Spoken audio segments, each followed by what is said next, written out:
Hello, I am Seema and welcome to the Hindi version of part 2 of the chapter Hydrocarbons. मैंने आपको part 1 में introduction कराया chapter का और classification की हमने ब्रॉड हाइड्रोकार्बन्स की, जिसमें मैंने आपको बताया कि सैचुरेटेड हाइड्रोकार्बन्स होते हैं, अनसैचुरेटेड हाइड्रोकार्बन्स होते हैं और एरोमेटिक हाइड्रोकार्बन्स होते हैं। और मैंने आपको ये समझाते हुए बताया था कि उन कंपाउंड्स को हम एक जनरल फॉर्मूला से रिप्रेजेंट करते हैं।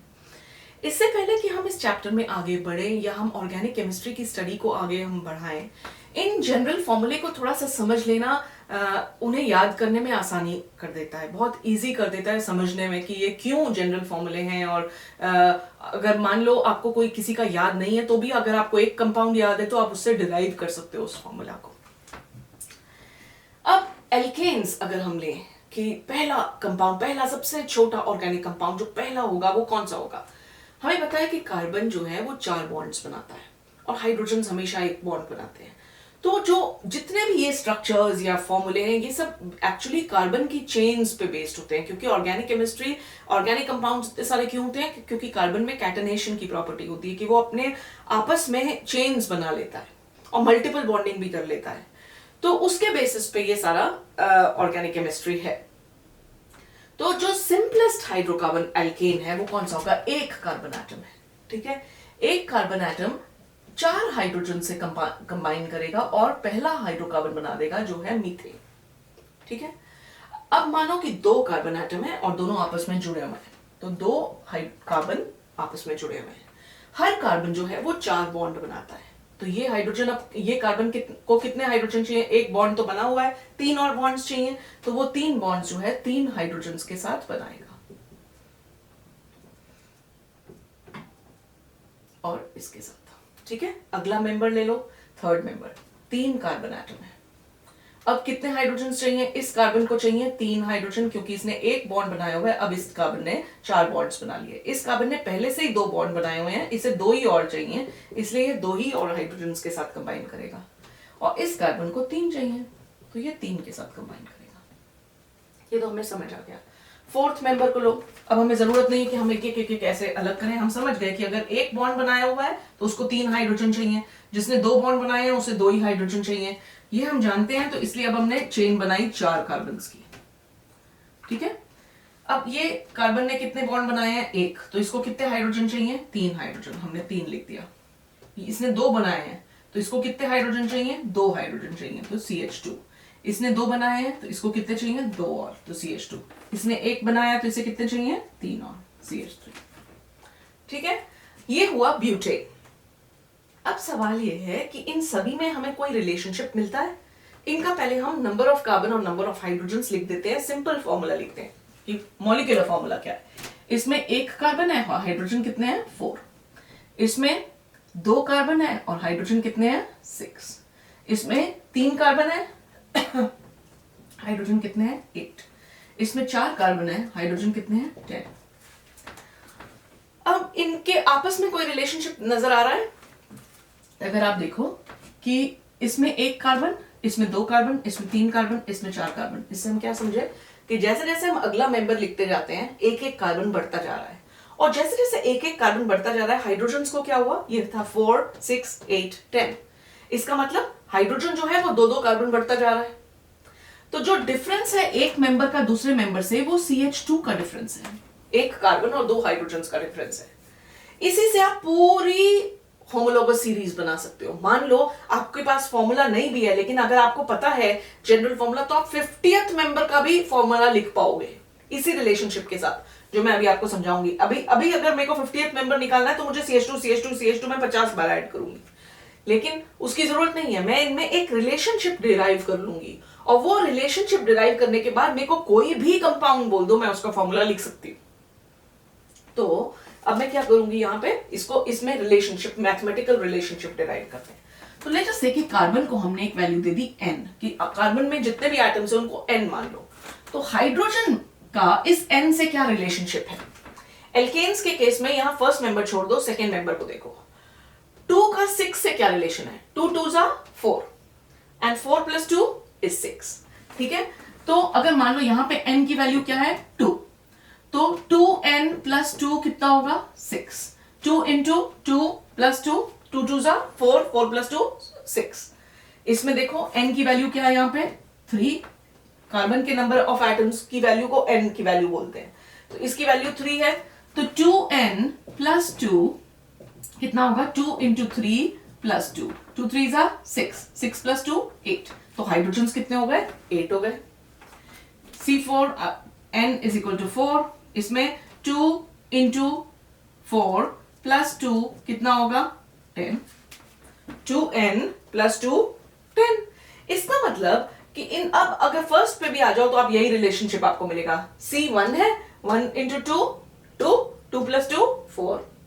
तो सभी एल्केन्स को आप बोल सकते हो कि अगर n वैल्यू है कार्बन की तो उसमें हाइड्रोजन कितने होंगे, उसको 2 से मल्टीप्लाई कर दो और उसमें 2 ऐड कर दो, उसके हाइड्रोजन कितने होंगे उससे डबल, कार्बन से डबल होंगे, क्योंकि देखो हर कार्बन में ये दो दो दो दो दो हाइड्रोजन है, लेकिन साइड वाले कार्बन में ये 2 हाइड्रोजन साइड्स में लगे हुए हैं, तो ये तो हुए जितने कार्बन है 3 carbon 6 hydrogen plus 2, right, 3 carbon 6 hydrogen plus 2, सो CnH2n प्लस 2, वो बन गया जनरल फॉर्मूला एल्केन्स का। अब मानो कि मेरे को एल्केन 50th एल्केन का फॉर्मूला बताओ, आसान है, अगर हम मुझे ये पता है तो अब बहुत आसान है। C अगर 50 है तो N हुआ 50, तो 2N प्लस 2 कितना होगा 2 इंटू 50 प्लस 2 कितना हुआ 102, 2 इंटू 50 इज 100, 100 प्लस 2 इज 102, तो हाइड्रोजन कितना हुआ 102। ये बन गया मेरा फॉर्मूला कंपाउंड का। इसलिए जनरल फॉर्मूला जो है वो जानना बहुत इंपॉर्टेंट है, और जनरल फॉर्मूला आप डिराइव भी कर सकते हो। अगर आपने फॉर्मूला देख लिया एक बार तो आपको पता है कि इस बेसिक रिलेशनशिप से कोई रिलेशनशिप इसका होता है। जो हम जैसे जैसे और कंपाउंड्स करेंगे आपको समझ आता जाएगा कि क्यों रिलेशनशिप होता है। तो ये तो थे एल्केन्स। अब हम आते हैं एल्कीन्स पे, नहीं पहले आते हैं साइक्लोएल्केन पे। तो ये प्रोपेन को देख लो, ठीक है, और इस प्रोपेन से अब हम एक साइक्लिक, अब मान लो कि ये था प्रोपेन, इसे मिटाई देते हैं, ठीक है। प्रोपेन का फॉर्मूला लिखो CH3 CH2 CH3। अब इन 2 कार्बन पे 3 हाइड्रोजन क्यों थे, क्योंकि एक बॉन्ड तो उसने अपने इधर बना रखा है कार्बन के साथ, तो उसे 3 और हाइड्रोजन चाहिए अपने ऑक्टेट को कंप्लीट करने के लिए, क्योंकि हर कार्बन 4 बॉन्ड्स बनाता है। मानो कि अब हम एक स्केलेटल स्ट्रक्चर बनाते हैं कार्बन का, जिसमें हम पहला और तीसरा कार्बन जोड़ दें, इन दोनों का आपस में बॉन्ड बना दें, तो एक ट्रायंगुलर स्ट्रक्चर बन गया, तीनों कार्बन आपस में जुड़े हुए हैं। अब हर कार्बन जो है वो 2 बॉन्ड्स बना रहा है आसपास के कार्बन्स के साथ, तो उसको कितने और बॉन्ड्स बनाने हैं 2 और, तो कितने हाइड्रोजन चाहिए, हर हाइड्रोजन जो है एक एक बॉन्ड देता है, तो इसलिए 2 हाइड्रोजन तीनों को मिल जाएंगे। तो तीनों कार्बन्स ने 4 अलग अलग बॉन्ड बनाए, 2 तो कार्बन्स के साथ और 2 हाइड्रोजन्स के साथ, और उनकी जो है ऑक्टेट कंप्लीट हो गई। लेकिन इस कार्बन और इस कार्बन को जब हमने जोड़ा तो जो वैलेंसी ये एक एक्स्ट्रा हाइड्रोजन और एक एक्स्ट्रा हाइड्रोजन यहां पे पूरी कर रहा था, अगर फिर से इसका डिटेल भी बना दूं तो ज्यादा, carbon carbon carbon hydrogen hydrogen hydrogen hydrogen. अब हमने क्या किया है, इस कार्बन को इस कार्बन के साथ जोड़ दिया। अगर हम इस कार्बन को इसके साथ जोड़ा हमने, तो ये हाइड्रोजन जो है ये जो वैलेंसी पूरी कर रहा था अब ये हट जाएगा, और ये हाइड्रोजन जो वैलेंसी पूरी कर रहा था ये हट जाएगा। अब इन दोनों कार्बन्स के पास जो एक एक इलेक्ट्रॉन था उन्होंने उस इलेक्ट्रॉन्स को शेयर करके एक इसने दिया एक इसने दिया और बिल्कुल रिंग बना दी। तो इसलिए इसके फॉर्मूला में, जनरल फॉर्मूला में क्या हुआ, इसका फॉर्मूला बना C, अगर ये 3 है तो H6 है, तो जनरल फॉर्मूला क्या हुआ CnH2n। ये जो एक्स्ट्रा 2 थे, जो साइड वाले कार्बन्स पे एक्स्ट्रा हाइड्रोजन्स लगे हुए थे, सब पे देखो CH2 होता है रिंग के बीच में, चेन के बीच में, लेकिन एंड जो होते हैं कार्बन, टर्मिनल कार्बन उनको बोलते हैं, उस पर एक एक हाइड्रोजन एक्स्ट्रा होता है, वो हाइड्रोजन वो उसने लूज कर दिया, इसलिए साइक्लोएल्केन्स का जनरल फॉर्मूला बन गया CnH2n। ठीक है, तो अब जो है हम लेते हैं एल्कीन्स। एल्कीन्स के केस में क्या होगा, पहला मेंबर एल्कीन क्या होती है, जिसमें कम से कम 2 कार्बन एटम्स के बीच में एक डबल बॉन्ड होता है, तो इसका पहला मेंबर में भी 2 कार्बन एटम होंगे। तो कार्बन डबल बॉन्ड कार्बन। ठीक है, अब इन दोनों का आपस में आप हाइड्रोजन से फिल करो। 2 बॉन्ड तो कार्बन ने पहले ही बना लिए, तो अब इसे कितने बॉन्ड और चाहिए? 2 और, तो इसलिए इसमें 2 हाइड्रोजन होंगे, इसमें भी 2 हाइड्रोजन होंगे, तो ये बना इथीन। प्रोपीन बनाओ 1 2 3 और एक डबल बॉन्ड है। ठीक है, अब इस कार्बन को कितने हाइड्रोजन चाहिए? 2 हाइड्रोजन, क्योंकि इसके पास 2 बॉन्ड तो पहले ही है। इस कार्बन ने पहले से ही 3 बॉन्ड बनाए हुए हैं, तो इसको कितने हाइड्रोजन चाहिए? बस 1। इसके पास सिर्फ 1 बॉन्ड है तो इसे कितने हाइड्रोजन चाहिए? इसको 3 चाहिए। ठीक है, तो ये बन गया कौन सा? प्रोपीन। चौथा आ जाओ, 1 2 3 4, यहां पे डबल बॉन्ड है। अब देखो, इसको इसने एक ही बॉन्ड बनाया तो इसको चाहिए 3 हाइड्रोजन, इसने भी एक ही बॉन्ड बनाया तो इसको चाहिए 3 हाइड्रोजन। इस कार्बन ने 3 बॉन्ड बनाया, इसे 1 चाहिए, इसने भी 3 बनाया, इसको भी 1 ही हाइड्रोजन चाहिए। अब जनरल फॉर्मूला लिखो। इसका फॉर्मूला क्या है? C2H4। इसका फॉर्मूला क्या है? C3H6। इसका फॉर्मूला क्या है? C4H8। तो अगर Cn है तो H क्या है? H2n है। इसमें भी 2 हाइड्रोजन्स कम है, और इसमें 2 हाइड्रोजन्स क्यों कम है? साइक्लिक स्ट्रक्चर में पहला और थर्ड कार्बन में जो बॉन्ड बना था, इस केस में भी वैसी ही चीज हुई है। हमने एक एक्स्ट्रा बॉन्ड बना दिया है 2 कार्बन्स के बीच में, और जैसे ही आप वो एक्स्ट्रा बॉन्ड बनाओगे तो इन दोनों कार्बन्स को, अब वो जो 2 हाइड्रोजन्स थे एल्केन के केस में, वो नहीं चाहिए। अगर मान लो कि इसे हम एल्केन से शुरू करते कि ये CH3 है, ठीक है, C2 फर्स्ट मेंबर ही ले लो, ये है इथेन, सारे हाइड्रोजन्स थे।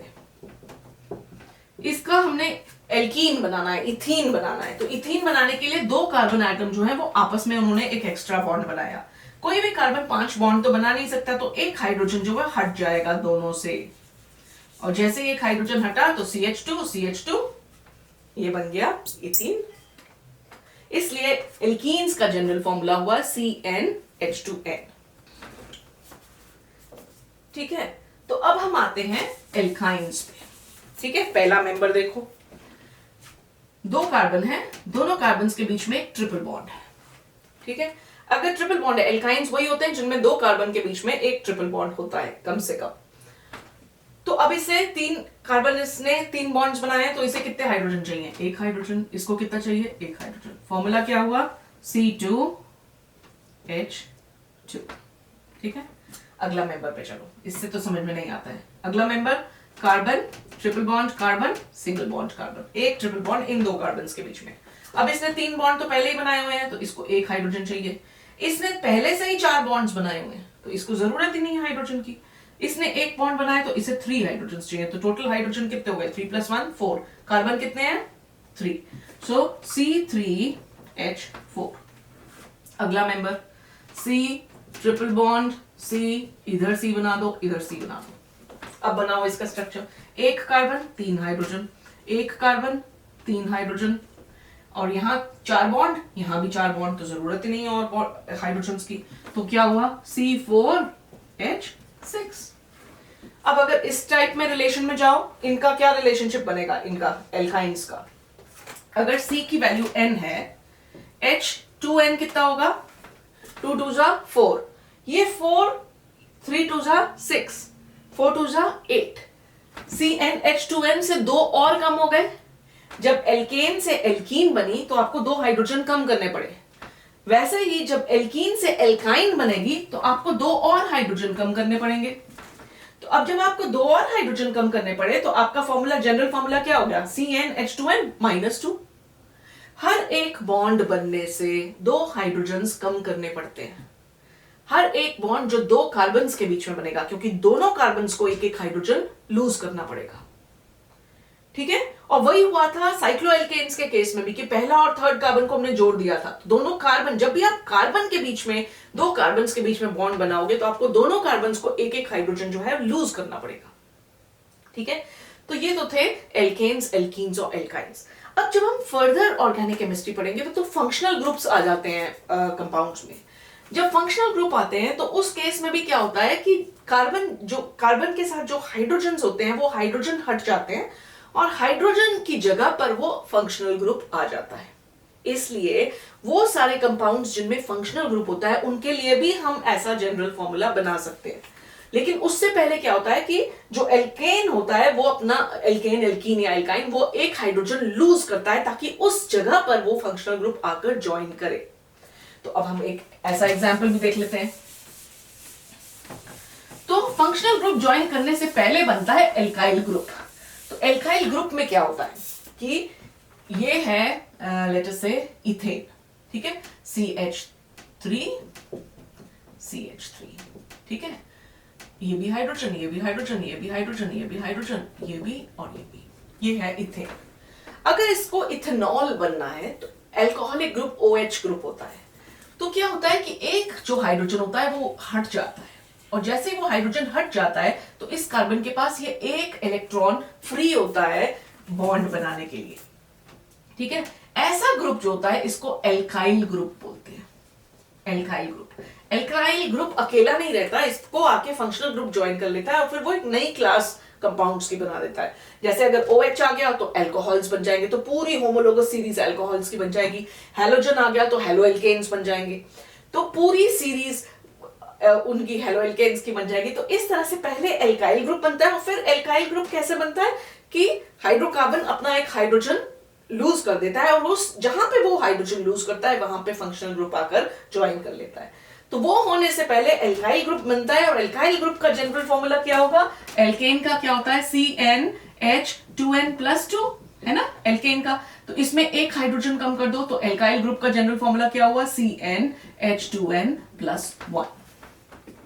अब एल्काइल ग्रुप पे आकर फंक्शनल ग्रुप ऐड हो जाएगा। अब मानो इस कंपाउंड में ये एल्काइल ग्रुप था, इथाइल ग्रुप, इसमें आके एल्कोहलिक ग्रुप ज्वाइन कर गया, तो OH, ऑक्सीजन जो है 2 बॉन्ड्स बनाता है, जैसे कार्बन 4 बॉन्ड्स बनाता है, ऑक्सीजन 2 बॉन्ड्स बनाता है।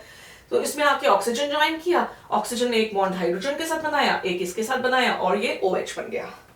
सवाल ये है कि ये भी तो हाइड्रोजन है, तो हम जो है अल्कोहल्स का फंक्शनल ग्रुप जो हम लिखते हैं तो हम उसे लिखते हैं CnH2n+1 और फिर यहाँ OH लगाते हैं। ये फंक्शनल ग्रुप है, एक हाइड्रोजन हटके उस पे OH लग गया। तो आप सोचोगे कि भाई हाइड्रोजन तो ये है, तो यहीं पे हाइड्रोजन CnH2n+2 O क्यों नहीं लिख दिया, हमने इस हाइड्रोजन को अलग क्यों लिखा, उसको फंक्शनल ग्रुप के साथ क्यों लिखा? क्योंकि वो एक्चुअली फंक्शनल ग्रुप के साथ है। ये हाइड्रोजन जो है वो कार्बन से अटैच्ड नहीं है, ये ऑक्सीजन से अटैच्ड है। अगर ये कार्बन से अटैच्ड होता तो आप उसे यहां पर लिखते हैं, एक बात। दूसरी बात, अगर आप मान लो उसको इग्नोर भी करके इस हाइड्रोजन को यहां लिख दो, तो बहुत सारे फंक्शनल ग्रुप्स होते हैं जिसमें ऑक्सीजन होता है। तो जब तक आप उसको इस तरह से OH करके नहीं लिखोगे, वो क्लियर नहीं होता है कि वो हाइड्रोजन, वो फंक्शनल ग्रुप कौन सा है। तो इसलिए फंक्शनल ग्रुप को लिखते हुए हम CnH2n+1 एल्काइल ग्रुप लिख के और फंक्शनल ग्रुप को इकट्ठा लिखते हैं, ठीक है। तो ये था अगर अल्कोहलिक ग्रुप में। इसलिए अल्कोहल्स जो होते हैं उनका जनरल फॉर्मूला क्या होगा? CnH2n+1 और OH ऐड हो जाएगा उसमें। इसी तरह से एल्काइल हैलाइड, मान लो कोई हैलोजन आके ऐड हो, तो ये तो था इथेनॉल। अगर प्रोपेनॉल हो तो CH3 CH2 CH2 OH, तो यहां पर भी CH3 होता तो ये प्रोपेन होता, तो CnH2n+1 यहां तक आ गया और OH ऐड कर दिया तो ये प्रोपेनॉल बन गया। ये जो है जरूरी नहीं है कि यही वाला हाइड्रोजन आखिरी कार्बन का ही हाइड्रोजन पार्टिसिपेट करेगा, ऐसा भी हो सकता है कि इस कार्बन को आके OH ज्वाइन कर जाए। अगर ऐसा होगा तो यहां से एक हाइड्रोजन कम हो जाएगा। जिस भी कार्बन पे आके फंक्शनल ग्रुप अटैच होगा वो कार्बन एक हाइड्रोजन लूज कर देगा, एल्काइल ग्रुप बनाएगा और फिर वो फंक्शनल ग्रुप को ऐड कर सकता है। क्योंकि कार्बन बॉन्ड तभी बनाएगा ना जब उसके पास फ्री इलेक्ट्रॉन है, तो उसको अपना इलेक्ट्रॉन फ्री करना पड़ेगा। तो ये हुआ अल्कोहल्स। अब मान लो कि हेलोजन आना है, हेलोजन ने ऐड होना है। अगर इस अल्कोहलिक ग्रुप की जगह पे क्लोरीन ऐड हो जाता तो ये 2-क्लोरोप्रोपेन बन जाता, ब्रोमीन होता तो 2-ब्रोमोप्रोपेन बन जाता, ठीक है। तो एल्काइल ग्रुप में वो आकर, तो उसका जनरल फॉर्मूला क्या होगा एल्काइल हैलाइड का? CnH2n+1 एल्काइल ग्रुप हुआ और हेलोजन ऐड कर दिया। और कार्बोक्सिलिक एसिड, कार्बोक्सिलिक एसिड मानो, कार्बोक्सिलिक एसिड का फॉर्मूला देखो, इसमें कार्बन जो है ना फंक्शनल ग्रुप में भी प्रेजेंट होता है, और इस फंक्शनल ग्रुप में क्योंकि इसका जो अटैचमेंट अरेंजमेंट है वो इस तरह से है कि फंक्शनल ग्रुप में ही कार्बन है, तो इसको हम फर्स्ट कार्बन मानते हैं। तो इसका फर्स्ट मेंबर जो होता है ना वो होता है C कार्बन, ये जो बॉन्ड होता है OOH, इस तरह से फर्स्ट मेंबर सिर्फ हाइड्रोजन, यही खुद कार्बन जो है फर्स्ट मेंबर है, तो ये हुआ मिथेनोइक एसिड। अगर इस पे एक मिथाइल ग्रुप लगा दो, CH3 ग्रुप लगा दो, तो COOH, तो ये बन गया इथेनोइक एसिड। लेकिन इस कार्बन को भी हम गिन रहे हैं, तो इसलिए मिथ इथ प्रॉप ब्यूट जो नेम है वर्ड रूट वो आप इससे सिलेक्ट करोगे, इसको भी गिनोगे। चाहे हम जब जनरल फॉर्मूला लिखते हैं तो हमें लगता है कि ये जो है जैसे हमने इसमें बोला था propane, this is propyne, this is butane, butene, butyne, जो भी हमने उस कार्बन को N को गिना था, लेकिन इसमें जो है कार्बोक्सिलिक एसिड में ये कार्बन आप पहले गिनोगे फिर इन कार्बन्स को। इसका मतलब कंपाउंड में जो कार्बन्स हैं वो N+1 है एक्चुअली, लेकिन क्योंकि ये फंक्शनल ग्रुप में इन्वॉल्व है तो इसको हम अलग करके और फिर जो है एल्काइल ग्रुप यहां पे लिखते हैं, क्योंकि वो स्ट्रक्चर तभी बनता है। तो ये हुआ CH3 COOH। और एल्डिहाइड के केस में क्या होता है फंक्शनल ग्रुप, जो एल्डिहाइड ग्रुप होता है वो COH होता है, ये होता है। इसका फर्स्ट मेंबर क्या होगा, उसमें भी इसमें भी कार्बन को ये इसी वाले को गिनते हैं तो HCHO होगा, ये होता है मिथेनल। और अगर इसमें CH3 लगा दो यहां पे तो वो बन गया इथेनल, यहां पे CH3 CH2 लगा दो तो ये हो गया प्रोपेनल, 3 कार्बन आ गए प्रोपेनल। तो आपको एक जनरल फॉर्मूला एल्डिहाइड्स का भी मिल गया, CnH2n+1 CHO, राइट। अब फिर से वही सवाल कि ये हाइड्रोजन हम यहां पे क्यों नहीं गिन रहे हैं, ये कार्बन को हम यहां क्यों नहीं गिन रहे हैं, क्योंकि ये फंक्शनल ग्रुप का स्ट्रक्चर ऐसा है कि ये ऐसे एक साथ ही होंगे। और यहां आप बोलोगे कि ये तो कार्बन इसके साथ अटैच्ड है, चाहे ये अटैच्ड है, अगर ये सिर्फ CO होता और यहां पे एक और कार्बन होता तो ये अलग फंक्शनल ग्रुप हो जाता। इसलिए हमें जरूरत है कि हम उसको जो फंक्शनल ग्रुप के एटम्स हैं, चाहे उसमें हाइड्रोजन है चाहे उसमें कार्बन है, उसको हम एक साथ ही लिखें और उसके जनरल फॉर्मूला में भी फिर हम उस चीज का ध्यान रखते हैं। इसलिए जनरल फॉर्मूलाज बनाए जाते हैं कंपाउंड्स के लिए। So this is what I really wanted to explain once before I proceeded with the chapter. And with this, I'll wind up today's video. If you found it helpful, give it a thumbs up, subscribe to my channel, recommend it to your friends, and please keep returning for more videos in chemistry. Thank you for watching, and bye-bye for now.